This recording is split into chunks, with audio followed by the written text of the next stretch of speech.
अच्छा ये बताओ, सीता माता पर राम जी को संदेह था क्या? किसको संदेह था? बोलो, किसको? किसको? सबसे पहले एक व्यक्ति को संदेह हुआ, फिर उसने सारे राज्य में यह हवा फैला दी। सारी प्रजा सीता माँ के खिलाफ खड़ी हो गई और प्रजा विरोधी भई, राम विरोधी नहीं भई। सीता माँ को राम ने नहीं छोड़ा। राम को कोई ऐतराज होता सीता माता पर तो उसी दिन छोड़ देते जिस दिन रावण के यहाँ से रहकर आई है। फिर स्वीकार क्यों करते? फिर जब वो राजा बने तो बगल में रानी की तरह बिठाया क्यों? फिर माता सीता गर्भवती क्यों भई? इसका मतलब राम का कोई संदेह नहीं था। ये संदेह किसका था? प्रजा का। और प्रजा, राम जी हैं राजा, और राजा का धर्म होता है प्रजा की बात मानना। राजा तो वही अच्छा जो प्रजा की बात माने, जो परिवार की बात माने वो राजा कहाँ अच्छा। इसलिए राजा कैसा होना चाहिए? प्रजा का हित चाहने वाला। तो राम ने कहा कि यदि मेरी प्रजा चाहती है कि मैं सीता को वनवास भेज दूं तो चलो, प्रजा की खुशी। राम जैसा राजा कहाँ होगा कि उन्होंने प्रजा की खुशी के लिए अपनी पत्नी को छोड़ दिया। ये संसार ऐसे ही है साहब, ये लोग तुम्हारी खुशी देख नहीं पाते।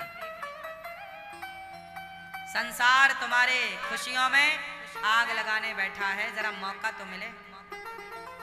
तुम जब हंसते हो ना तो तुम्हारी हंसी से कुछ लोग खुश होते हैं, पर बहुत लोग रोते हैं कि तुम हंस क्यों रहे हो। बहुत लोग परेशान होते हैं। इसलिए कुछ लोगों को राम की हंसी ना देखी गई, राम की खुशी ना देखी गई, और राम की खुशी पर भी उन्होंने प्रहार कर दिया। और प्रजा के विरोध करने पर माता सीता को राम ने वनवास भेजा। इसमें राम का क्या दोष है भैया, आप बताओ। अच्छा एक बात बताओ, यदि राम जी उस धोबी को मरवा देते जिसने कहा अपनी पत्नी से कि मैं कोई राम थोड़ी हूं कि तुझे रख लूं, क्योंकि रावण के यहाँ सीता मैया रह के आई, पता नहीं पवित्र है कि अपवित्र है। अच्छा उस व्यक्ति को राम मरवा देते, राजा थे ना, मरवा दे, तूने मेरी पत्नी के बारे में क्यों बोला, चल फांसी देता हूं। यदि राम मरवा देते तो क्या होता? क्या होता? क्या होता?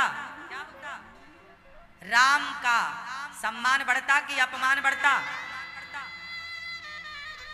अभी तो धोबी ने सीता माता पर आरोप लगाए हैं। यदि राम मरवा देते धोबी को, दंड देते, तो लोग क्या कहते? अच्छा सीता जी गलत होंगी इसलिए तो राम ने धोबी को मरवा दिया। फिर सीता मां पे अभी तो आरोप लगा था, फिर वो आरोप सिद्ध हो जाता। इसलिए राम ये भी नहीं कर सकते थे। अच्छा पब्लिक कह रही है कि वनवास भेजो, सीता को हम स्वीकार नहीं करेंगे। चलो, यदि राम सीता को ना भेजते वाल्मीकि जी के आश्रम, अपने पास रखते तो क्या होता? तो प्रजा विद्रोह कर देती। प्रजा क्या कर देती? जैसे जैसे अभी बांग्लादेश में हुआ। बांग्लादेश में क्या हुआ? प्रजा ने क्या कर दिया? विद्रोह कर दिया, और वहां की प्रधानमंत्री को अपने प्रधानमंत्री पद से इस्तीफा देना पड़ा। राम एक राजा है, और राजा का धर्म क्या है? प्रजा। प्रजा बड़ी चीज है, प्रजा बड़ी चीज है। अब वो प्रजा चाह रही है कि वनवास जाए सीता मां, तो उस हाल में राम क्या करते बताओ? ना भेजते तो प्रजा कहती कि देखो राम मां, अच्छा बांग्लादेश की तरह तो राम नहीं, वहां जरूरत नहीं थी राम को इस्तीफा देने की, लेकिन फिर भी विद्रोह तो प्रजा का हो सकता था। प्रजा की नाराजगी तो हो सकती थी, और यदि नाराजगी होती तो आज तक ये कैसे कहा जाता कि राजा हो तो राम जैसा, राम राज्य की कल्पना कैसे होती? एक आदर्श राजा बनना था ना, एक आदर्श राजा बनकर के समाज को बताना था। याद रखना, उस समय राज विरासतें चलती थी। उस जमाने में राम से राजा सीखते थे कि राजा ऐसा होना चाहिए। राम ने अच्छा राजा बनकर दिखाया कि राजा ऐसा हो। राम एक अच्छा बेटा बनकर दिखाए कि बेटा ऐसा हो जो माँ के कहने से वनवास चला गया। राम एक अच्छा भाई बनकर बताए कि भाई ऐसा हो। राम एक अच्छे पति बनकर दिखाए कि पत्नी के सम्मान के लिए लंका में आग लगा दी। राम एक अच्छे पति हैं, राम एक अच्छे भाई हैं, राम एक अच्छे पुत्र हैं, राम एक अच्छे राजा हैं। हाँ या ना? तो राम जिस भूमि, राम चरित्रवान इसलिए पूजा जाता है। राम चरित्र मानस आज भी लोगों का, आज भी लोग राम का चरित्र पढ़ते हैं। ऐसा चरित्र है राम, राम चरित्र मानस।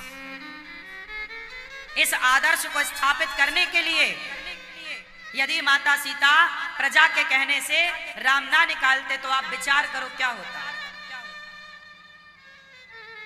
किस आदर्श की स्थापना होती।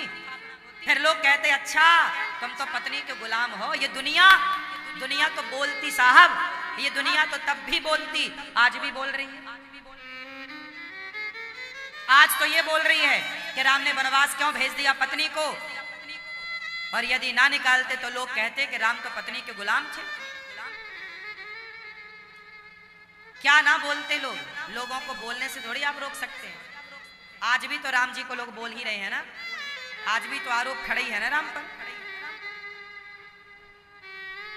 राम जी पर दूसरा आरोप ये लगाया लोगों ने कि राम जी ने बाली को छिप करके क्यों मारा। राम ने बाली को कैसे मारा? छिप करके क्यों मारा? जरा बताओ, राम ने बाली को छिप के क्यों मारा? सामने मारते ना। हाँ, वरदान था कि सामने वाले की शक्ति मेरे पे आ जाएगी। इस वरदान का कहीं उल्लेख नहीं है। पहला, चलो वरदान था भी तो राम भगवान है, भगवान की कितनी शक्ति ले लेता वो, और भगवान चाहते तो क्या नहीं हो सकता था। भगवान के सामने थोड़ी ब्रह्मा का वरदान काम करेगा। ब्रह्मा ने वरदान दिया तो था हिरण्यकश्यपु को, न दिन को मरूं, न रात को मरूं, न अस्त्र से मरूं, न शस्त्र को मरूं, न 12 महीने किसी महीने नहीं मरूं। ब्रह्मा के बनाए किसी से फिर भी भगवान ने तरीका ढूंढ लिया कि नहीं। हिरण्यकश्यपु मारा गया, ना दिन को मरा, ना रात को मरा, ना अस्त्र से मरा, ना शस्त्र से मरा, ना अंदर मरा, ना बाहर मरा, ना 12 महीने में मरा, फिर भी देखो मरा। तो भगवान के सामने चतुराई थोड़ी चलती है। बाली को राम ने छिप के क्यों मारा? सामने भी तो मार सकते थे, इसलिए मारा। यदि राम जी सामने खड़े हो जाते बाली के, और यदि बाली, अच्छा बाली से राम की कोई दुश्मनी नहीं थी, राम जी की बाली से कोई दुश्मनी। अब जब दुश्मनी ही नहीं थी और राम जी खड़े हो जाते तो बाली तो दौड़ के राम की शरण में आ जाता ना। बाली तो राम की शरण में आता, और यदि शरण में आता तो राम जी शरण में आए हुए को मारते ना। शरण में आए हुए को शरणागत कहूं जे तजहि, हित अनहित अनुमान ते नर पावर पाप मय ते नहीं विलोकत हान। राम जी शरण में आए को नहीं मारते, और यदि राम जी शरण में आए बाली को ना मारते तो राम जी सुग्रीव को वचन दे चुके थे कि सुन सुग्रीव मारी हूं बालहि एक ही बाण, ब्रह्म रुद्र शरणागत गए न उवरि हई प्राण।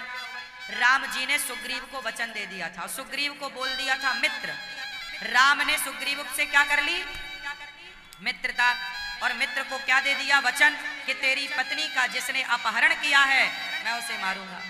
और यदि राम जी उसे मारेंगे, और यदि बाली ये देखो, राम जी ने बाली को मारने का वचन दे दिया सुग्रीव को, ध्यान से सुनना। और दूसरी तरफ बाली शरण में आ जाता तो राम जी मारते ना। और यदि राम जी बाली को नहीं मारते तो सुग्रीव क्या बोलता? अच्छा आपने हमसे दोस्ती की लेकिन हमारे दुश्मन को आपने मारा नहीं। कहा था ना मारूंगा, आपने नहीं मारा। फिर कैसे समझाते सुग्रीव को? फिर सुग्रीव कहता ना कि तुमने मित्र के साथ छल किया, तुमने मित्रता के साथ गद्दारी की। राम पर यह आरोप लग जाता कि तुमने मित्र के साथ वचन विश्वासघात किया, आरोप लगता ना।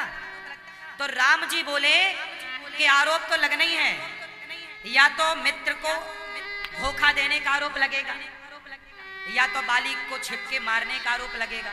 तो राम जी बोले कि बाली को क्यों मारा छिपके, ये आरोप लगाएगी दुनिया तो लगाती रहे, पर मैं अपने मित्र के साथ विश्वासघात नहीं कर सकता। मैंने मित्र को जो वचन दिया है वो वचन मैं पूरा करूंगा। और राम जी ने बाली को मारा कि तूने एक भाई की पत्नी को रखा है, तुझे तो मार देना ही धर्म है, चाहे सामने से मारो चाहे पीछे से मारो, तुम जैसों को तो मारना ही धर्म है। समझ में आया? तो राम का जो कैरेक्टर है आसान नहीं है साहब। राम का स्ट्रगल, राम का जीवन सामान्य ना समझ लेना, राम कथा समझनी पड़ेगी। राम के जीवन को समझना पड़ेगा गहराई से, ऐसे नहीं समझ आएगा। समझ में आई आपको मैया? तो भगवान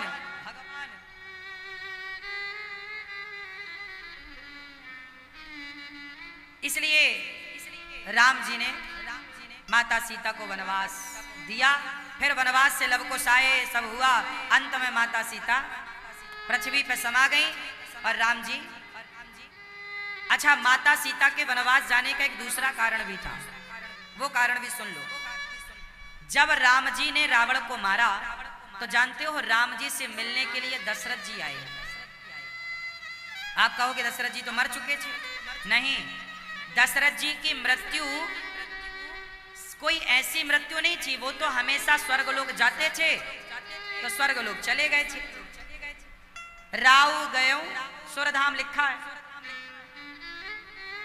सुरधाम देवताओं के यहाँ चले गए। जब रावण मरा तो दशरथ जी राम से मिलने आए लंका में, ये घटना लंका की है। तो राम जी से दशरथ जी ने कहा कि राम, तुमने मर्यादा का पालन किया, तुमने कहीं अपना धर्म नहीं छोड़ा, बेटा मैं तुम्हें कुछ देना चाहता हूं।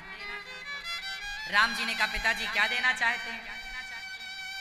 बोले मेरी आयु शेष है। अच्छा, दशरथ जी कोई अपनी मौत से नहीं मरे थे, वो राम के वियोग में मरे थे। दशरथ जी किससे मरे थे?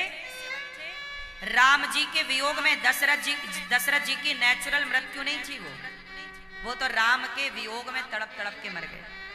तो दशरथ जी ने कहा कि मेरी अभी 2000 साल आयु बाकी है, अभी मेरी 2000 वर्ष आयु बाकी है।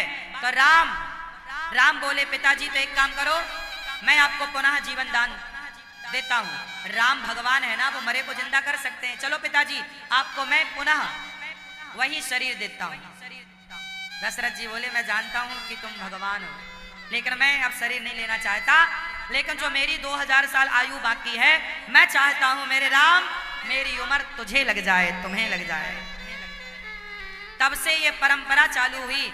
आप भी जब ज्यादा खुश होते हैं किसी पर तो क्या बोलते हैं कि मेरी उम्र, मेरी उम्र। तो बताओ सबसे पहले अपनी उम्र किसने किसको दी? सबसे पहले अपनी उम्र दशरथ जी ने भगवान राम को दी। तब से ये कहावत चालू हो गई कि मेरी उम्र तुम्हें लग जाए। भगवान राम को पिता की आयु मिली कितने वर्ष? अब ये बताओ कि राम यदि पिता की आयु से अपनी पत्नी का स्पर्श करते तो मर्यादा बनती कि बिगड़ती? दशरथ जी की आयु है, दशरथ जी का जीवन है, उम्र दशरथ जी की, और सीता माँ का स्पर्श करते तो वो मर्यादा बिगड़ती ना कि पिता की उम्र से बहू का स्पर्श। क्योंकि उस समय पर राम कहाँ रहे, वो तो लगभग दशरथ जी हो गए। आपकी आयु हमें मिली तो हमारा तो क्या है, फिर आपका ही है। तो फिर वो मर्यादा बिगड़ती। इसलिए जब राम की टोटल कितने वर्षों तक राम जी ने राज्य किया? बोलो। राम जी ने 11,000 वर्षों तक राज्य किया वाल्मीकि रामायण के अनुसार, और भागवत के अनुसार 13,000 वर्षों तक राम जी ने राज्य किया। तो जो 2000 साल आयु है वो 2000 राम की आयु नहीं, वो दशरथ जी की आयु है। और दशरथ जी की आयु से पत्नी का स्पर्श कैसे करते? इसलिए पत्नी को वनवास भेज दिया कि मैं अब पिता की आयु में हूं, इसलिए मैं इस आयु से आपका स्पर्श नहीं कर सकता। इसलिए सीता माँ का वनवास।